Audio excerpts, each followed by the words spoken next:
Muy buenas tardes, tengan todos ustedes bienvenidos al tercer y último módulo de este taller integral de compliance que tiene a bien organizar la plataforma Legal Cloud. En este último módulo vamos a ver la aplicación del programa de cumplimiento en tres áreas fundamentales, igual para cada una de las empresas. El primero es en tratándose de protección de datos personales.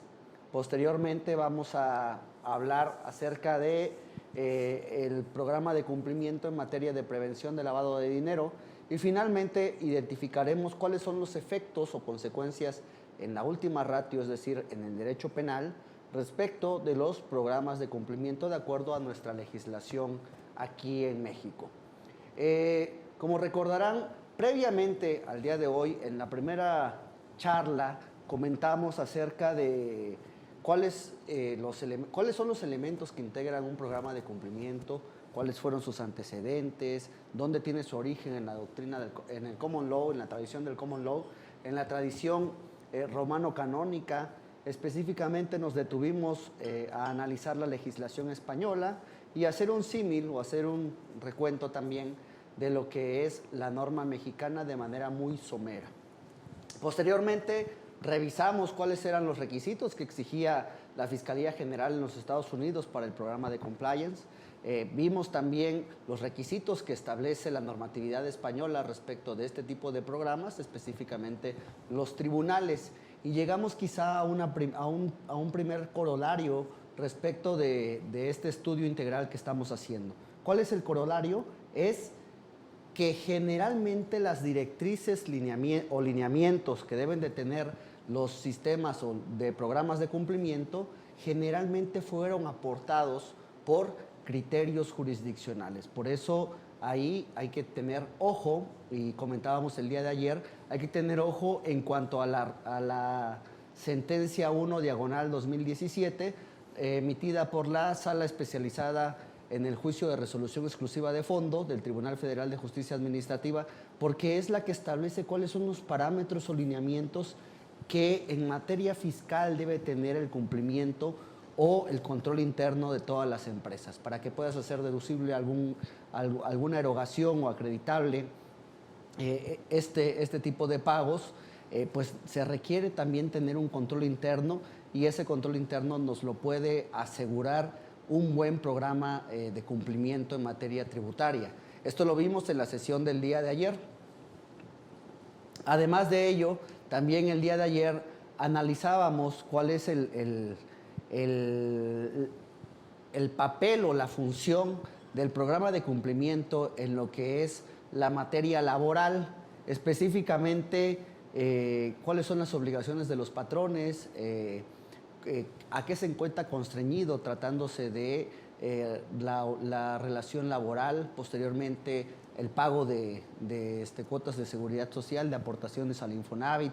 Esto también lo podemos identificar a través de un programa de cumplimiento. Nos detuvimos específicamente para analizar desde el punto de vista de la reforma laboral las obligaciones tratándose de patrones que tienen trabajadores directos o bien además de sus trabajadores directos, para que no me regañe la licenciada Perpetua, además de los trabajadores directos que pueden tener los patrones, pues podemos también tener quizá personal o subcontratado, ya sea a través de la figura de servicios especializados o bien ejecución de obra especializada. De esta manera, una misma empresa tendría trabajadores directos, trabajadores subcontratados, o bien puede ser que una misma empresa, el servicio que realice sea especializado y por lo tanto tenga trabajadores directos, trabajadores subcontratados y realice actividades de servicios especializados o de ejecución de obra especializada. Es importante distinguir el tipo de contratación que se puede tener y el tipo de actividades para efecto de incluirlo dentro del programa de cumplimiento en materia laboral. Analizar los riesgos, analizar las mitigantes, identificar cuál va a ser el riesgo residual con el que va a operar la empresa para efectos de poder llevar un adecuado cumplimiento de la normatividad en materia laboral. De igual manera, en materia laboral, analizamos lo que es la NOM 035 de la Secretaría del Trabajo y Previsión Social relativa a la identificación de los factores de riesgo psicosocial que todos los patrones se encuentran obligados a cumplir. Bueno, en esta NOM lo que se destacó es que ahí sí viene ya desarrollada las matrices para identificar quiénes son los trabajadores que se encuentran sujetos a riesgo y cuáles son las mitigantes y cuáles son las acciones que iban a tener los patrones. De tal manera que si nosotros tomamos esas matrices, las identificamos y las podemos meter a un tipo de programa, pues nos va a dar automáticamente la estadística respecto al riesgo, respecto a las mitigantes que nosotros identifiquemos y también nos puede dar el resultado. De tal manera que en este caso se estaría cumpliendo el ciclo de lo que es el programa de cumplimiento, el análisis, la identificación del riesgo, las mitigantes, posteriormente la ejecución de este programa, la auditoría y el seguimiento que se le puede dar posteriormente. Asimismo, en materia laboral, revisamos el tema del teletrabajo, esta reforma federal que se tuvo a bien incorporar en atención o de manera muy rápida o vertiginosa en atención a la pandemia que hemos sufrido de COVID-2019.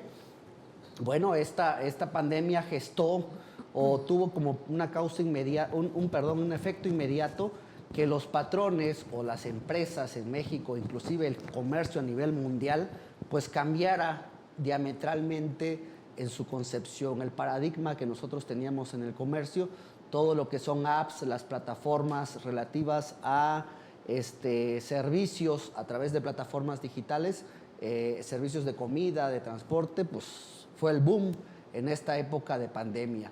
Finalmente, pues esto también impacta a otros servicios o a otras actividades económicas en las cuales, si bien es cierto, no son a través de plataformas, pues ante ese resguardo que teníamos obligatorio todos los mexicanos para así combatir esta pandemia, pues se requería tomar medidas respecto a el teletrabajo o el trabajo desde casa, como se empezó a implementar, ¿no? Entonces, si nosotros identificamos dentro de nuestro programa de cumplimiento cómo llevar a cabo o cómo cumplir las obligaciones que como patrones tenemos si contratamos a algún trabajador a través de la modalidad del teletrabajo, pues también nos va a servir para poder desvirtuar cualquier controversia en tribunales.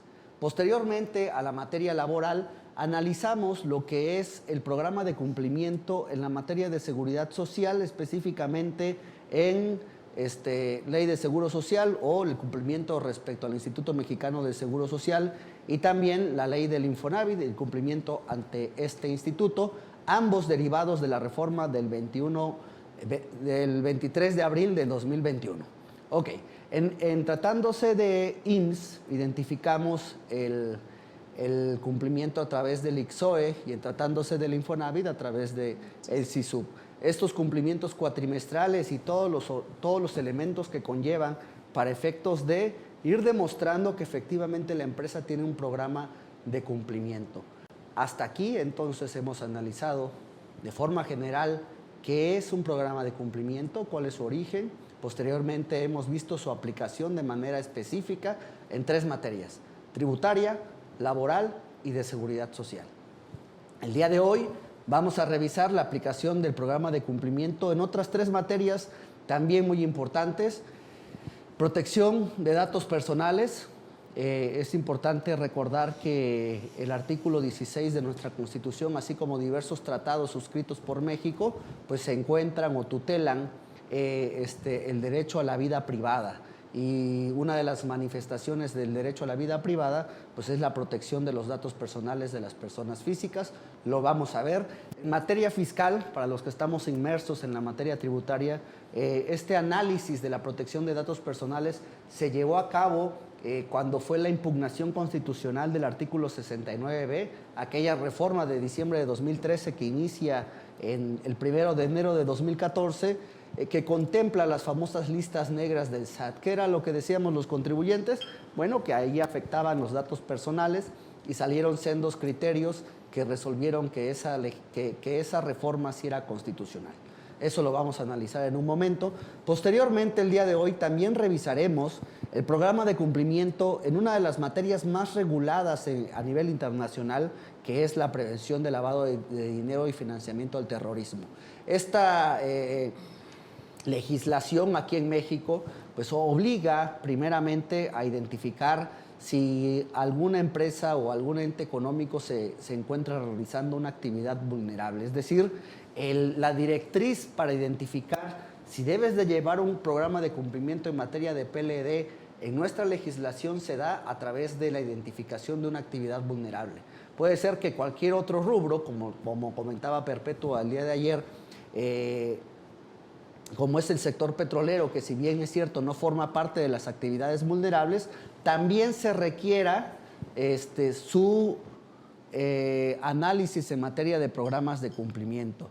Y finalmente, en la materia penal o la última ratio, como se le conoce en la doctrina, pues vamos a identificar, ahora sí, retomar cuáles son los elementos de la responsabilidad de las personas morales, las teorías que actualmente se tienen, las teorías del dominio del hecho, tratándose de los delitos, y finalmente identificaremos y nos detendremos a revisar lo que establece nuestro Código Nacional de Procedimientos Penales, nuestro Código Penal Federal, respecto de las consecuencias de no llevar un programa de cumplimiento o lo que conocemos como Criminal Compliance Program, ¿no? Como comentaba Perpetua el día de ayer y en la primera sesión. Bueno, con este breve resumen de lo que hemos visto y una breve prospección de lo que vamos a ver el día de hoy, pues comenzamos nuestro tercer y último día de este taller de programas de cumplimiento o compliance. Por favor, maestra Cristian. Bueno, buenas tardes a todos, bienvenidos a este último día respecto del tema del taller Compliance.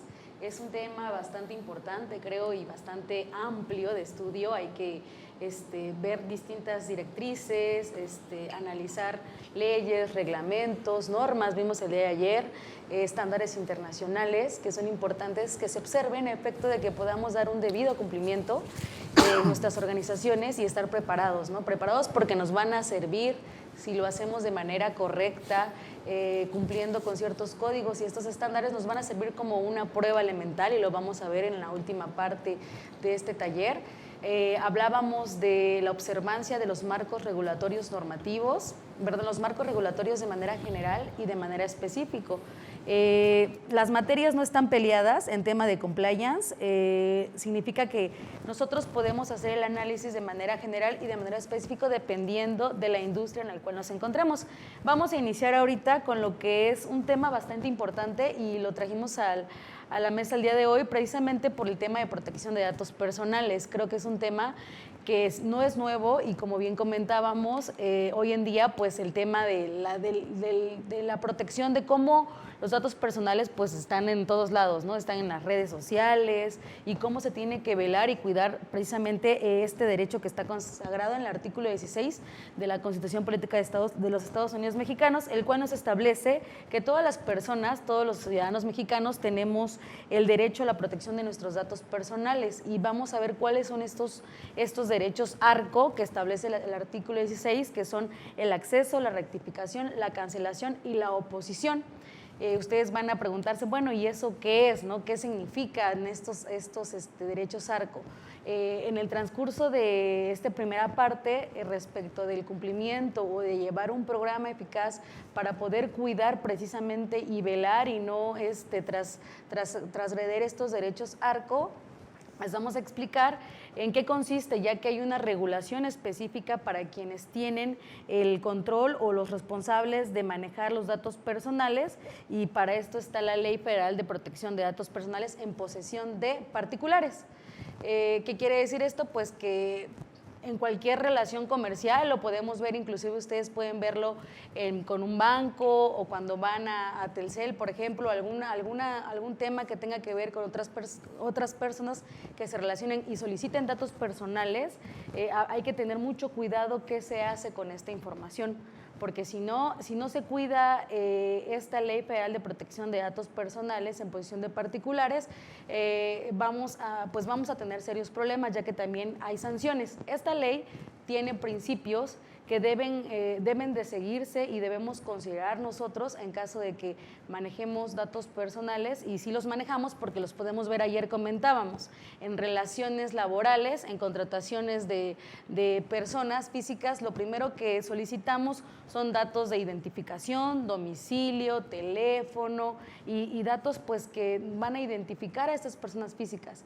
Ahora bien, nosotros al solicitar esta información como responsables de esta información, tenemos que seguir estos principios que la ley nos establece, pues, y requisitos mínimos para que, pues, para no cometer alguna inobservancia de la ley y por lo tanto pues hacernos acreedores a diversas sanciones que nos establece precisamente la ley y el reglamento, ¿no? Entonces, básicamente tenemos que tener también este programa de cumplimiento. Les vamos a decir cuáles son los requisitos mínimos a efecto de que podamos tener regulada y controlada la información, y pues evidentemente también darle a conocer a las personas que nos proporcionan estos datos de identificación el tema de que para qué van a ser utilizados sus datos, ¿no? Porque en el caso de que a lo mejor ellos quisieran oponerse a decir, ¿sabes qué? Esta información ya no la quiero, ya no quiero que tú la proporciones, dependiendo también de la relación o para qué vamos a adquirir esta información, tenemos que darle a conocer a las personas físicas, oye, qué datos tengo en mi acceso, si tú tienes la necesidad de rectificarlos o modificar alguna información que me hice inicial, y también pues si quieres cancelar el hecho de que se utilicen, ¿no?